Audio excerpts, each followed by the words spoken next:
Party अगर देश और दुनिया की है तो भारतीय जनता पार्टी है। और जो सवाल नौकरियों को लेकर अनुराग जी पूछ रहे हैं हिमाचल प्रदेश की कांग्रेस पार्टी की सरकार से,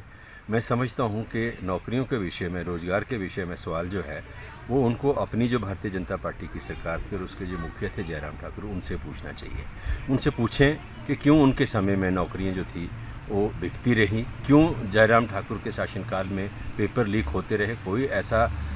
रोज़गार से संबंधित कोई ऐसा इम्तिहान नहीं था, कोई ऐसा कोई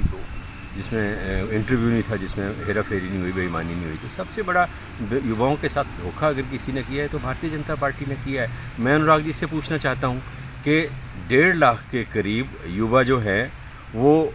फ़ौज में भर्ती हो चुके थे और फ़ौज में उनको सिर्फ नियुक्ति पत्र दिए जाने थे।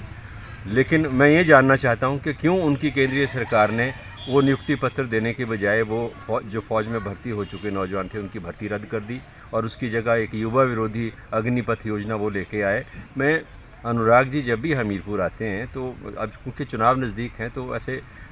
इस तरह के वो मुद्दे बनाने की कोशिश करते हैं जिनमें कोई दम नहीं है। असली बात यह है कि आज भारतीय जनता पार्टी ने जो हिमाचल के ख़िलाफ़